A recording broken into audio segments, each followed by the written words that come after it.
Ça sera Djokovic-Tsitsipas.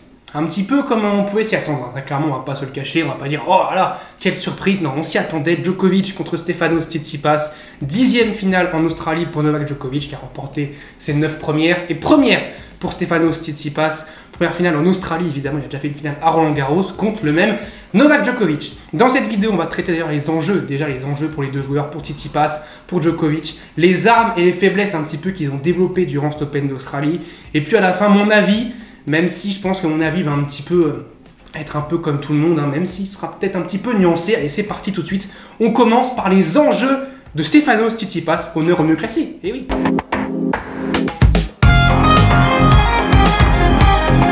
Bon, Stefanos Tsitsipas, clairement le premier enjeu, il est très simple, c'est remporter son premier grand chelem en carrière. C'est le tournoi le plus régulier, déjà il avait fait 3 demi-finales avant, il a battu Roger Federer, il a battu Rafael Nadal, maintenant il faut qu'il batte Novak Djokovic en Australie, il faut qu'il réussisse à battre Novak Djokovic, il aura fait un perfect en Australie en battant et Federer et Nadal et Djokovic. Il faut qu'il stoppe une série de 9 défaites d'affilée contre Novak Djokovic. Ça fait mal. Ça, clairement, ça fait mal. On parlera justement dans les faiblesses. C'est une grosse faiblesse de Tsitsipas, c'est qu'il a un problème mental contre Djokovic. 9 défaites consécutives. Aussi, un enjeu aussi qui est important, qui est de taille, c'est accéder pour la première fois de sa carrière à la place de numéro 1 mondial. Et oui, parce que le vainqueur de ce match, que ce soit Novak Djokovic ou Stefanos Tsitsipas, sera numéro 1 mondial lundi, ensuite, après la finale, après la victoire en finale. Donc un des deux sera numéro 1 mondial. Tsitsipas peut le faire en gagnant en plus son premier grand chelem, comme un certain Carlos Alcaraz nous a fait la même chose à l'US Open. D'ailleurs, ça fait quand même 4 joueurs différents pour les 4 finalistes de l'US Open et de l'Open d'Australie. Et ces 4 joueurs peuvent accéder à la première place mondiale en gagnant le tournoi. Et il n'y a que Djokovic qui a déjà été numéro 1 mondial. Les 3 autres, ce serait pour la première fois.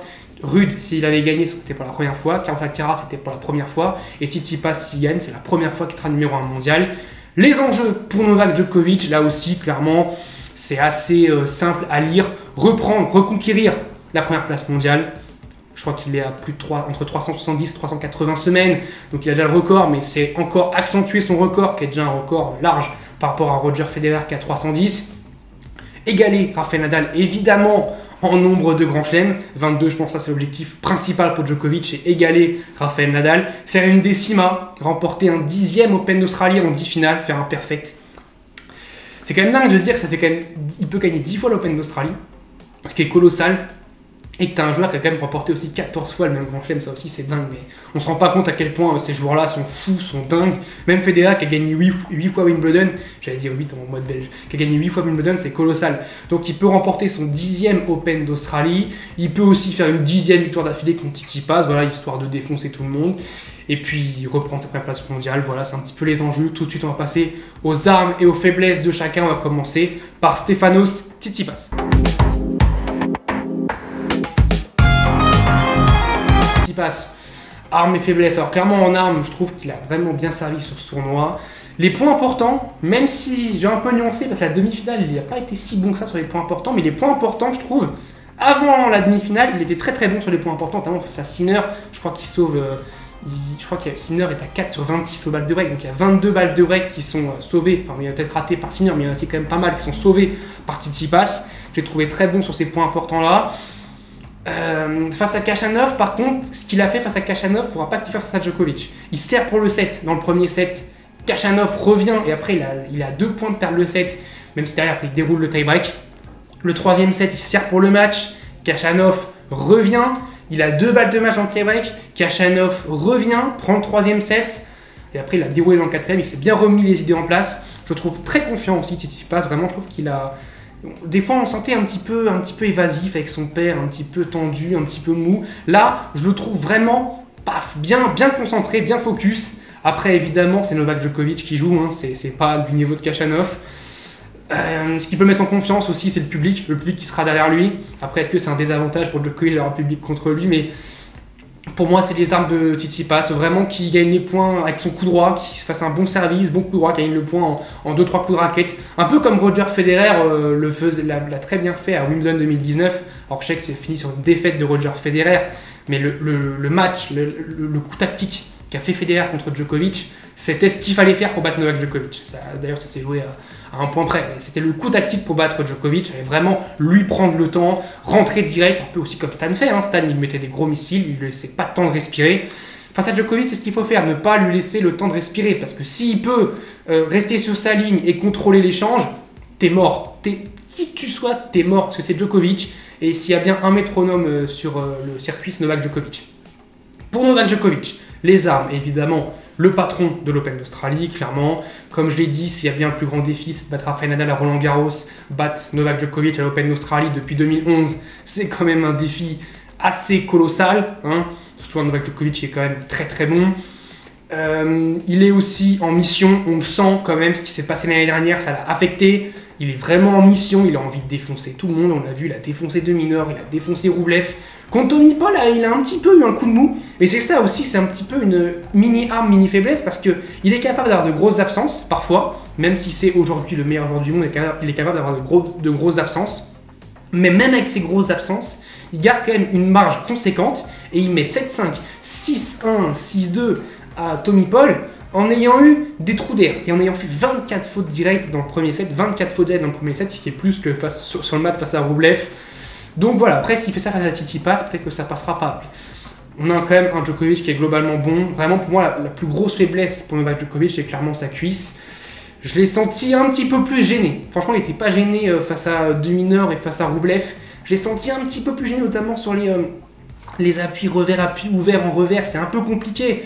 Mais après, il sait qu'il lui reste un match, et même si après, par exemple, il prend 1 mois et demi d'arrêt, il s'en fiche clairement. S'il peut gagner l'Open d'Australie et après stopper pendant 1 mois et demi pour se soigner, il le fera parce que c'est Novak Djokovic et que lui, ce qui compte pour lui, c'est vraiment les grands chelems. Il a peur de rien, il a peur de personne, et puis s'il peut défoncer Tsitsipas, il le fera. Grosse arme aussi pour Novak Djokovic et qui n'a plus perdu face à Tsitsipas depuis 2019. Et ça, évidemment, psychologiquement, ils le savent. Les deux joueurs le savent. Hein. Tsitsipas sait qu'il n'a pas battu Djokovic depuis Shanghai. D'ailleurs, Shanghai qui n'a pas eu lieu depuis 2019 aussi. Depuis Shanghai 2019, Tsitsipas n'a pas battu Djokovic. Et donc Djokovic sait que depuis Shanghai 2019, il a toujours battu Stefanos Tsitsipas. Même s'il y a eu des matchs serrés, notamment la demi-finale à Roland Garros en 2020, la finale à Roland Garros en 2021, où même Tsitsipas était largement devant, il mène 2-7-0. Mais même à ce moment-là, même à 2-7-0 contre lui, Djokovic a réussi à retourner le match dans son sens. Donc c'est pour dire à quel point le défi est de taille. Vraiment, le défi est vraiment de taille pour Tsitsipas. Du coup, la vraie question, c'est clairement, est-ce que Tsitsipas peut empêcher Novak Djokovic de remporter son 22e titre du Grand Chelem et son 10e Open Australie, mon avis. Alors, mon avis, déjà, mon premier souhait, c'est d'avoir une belle finale, parce que clairement, comme j'ai dit, l'Open d'Australie, je suis un peu déçu de la qualité des matchs, notamment depuis quelques jours, même là, les demi-finales.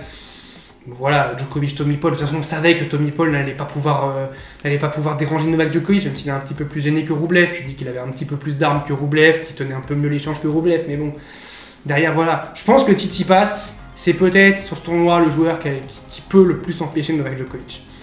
Après, de là à le battre, parce qu'on parle pas de le gêner, on parle de le battre, très clairement, on parle de lui mettre 3-7. 3-7 à Novak Djokovic à l'Open d'Australie contre un Djokovic en finale. Thiem a réussi à lui en mettre 2, Nadal a réussi à lui en mettre 2, et à part ça, personne n'a réussi à lui mettre 2-7 en finale. Thiem a mené 2-7-1, Nadal aussi, je crois, il a mis 2-7-1 en 2012. C'est lui qui était le plus proche, hein, 4-2, 30-15 dans le 5e set. Mais voilà, ça se résume à ça. Et c'était un Nadal qui était évidemment le Rafael Nadal en 2012, qui était vraiment très fort, même sur dur. Et puis le Dominic Thiem de 2020, qui lui rentrait dedans, qui lui laissait pas le temps de respirer. Voilà un petit peu les deux joueurs qu'on a eu. Tsitsipas, je pense, il a la capacité de faire ça. Il a la capacité, en tout cas technique, de faire ça, notamment côté coup droit, sur côté revers, ça peut peut-être être problématique, mais côté coup droit, je pense qu'il peut rentrer dans Novak Djokovic et lui prendre du temps, et mais notamment aller au filet, ce qui sait aussi très bien faire. Ça, Tsitsipas peut le faire. Après, est-ce qu'il va le faire? Est-ce que psychologiquement, il ne se met pas en tête déjà que le match est peut-être déjà perdu? Je ne l'espère pas. J'espère qu'il rentre sur le terrain en se disant je vais défoncer Novak Djokovic. Ce qui va être la clé pour moi, c'est clairement les premiers jeux. Novak Djokovic, toutes ses finales depuis 2016, il a toujours breaké d'entrée. 2016, il break Murray d'entrée. 2019, il break Nadal d'entrée. 2020, il break Thiem d'entrée. 2021, il break Medvedev d'entrée. 2022, il n'y a pas eu 2022. 2023, est-ce qu'il va breaker Tsitsipas d'entrée? Peut-être. Peut-être. Mais il va falloir que Tsitsipas soit très fort, notamment dans le début de match, et aller chercher ce premier set. Parce que pour moi, si Novak Djokovic met un 7-0, je pense que ce sera mort pour Stefanos Tsitsipas. Pour moi, Djokovic va gagner ce match. Mais, comme j'ai dit, Le tennis, ce qui fait qu'on aime le tennis, c'est quand même un petit peu l'irréel, l'irrationnel. Et si Tsitsipas pouvait aller chercher l'exploit face au maître des lieux en Australie, ce serait exceptionnel. Après, il ne l'a pas fait à Roland-Garros. Est-ce qu'il le fera en Australie? Malheureusement, je ne pense pas. Dites-moi vous dans les commentaires si vous pensez que Stefanos Tsitsipas peut battre Novak Djokovic. Moi, je pense qu'il peut le gêner, qu'il a les armes pour le gêner. Mais le faire sur 3, sur 4 heures, ça va être très très compliqué. Et puis je pense que Djokovic, quand il est en mission, il est en mission, personne ne peut le battre. Donc dans les commentaires, essayez un petit peu la commu fan de Tsitsipas, essayez de donner un petit peu des arguments pour lesquels Tsitsipas peut battre Novak Djokovic. Je vous dis salut à tous, bonne finale féminine aussi, magnifique finale entre Sabalenka et Rybakina. J'espère que Rybakina aussi va gagner. Même ça va être, je pense, très très très serré. Je pense que Sabalenka est un peu favorite, mais je vois quand même Rybakina s'imposer. Moi, alors c'est peut-être subjectif, mais je pense que Rybakina va s'imposer. On se retrouve très très vite. Bonne finale féminine et masculine. Je vous dis salut à tous. Portez-vous bien.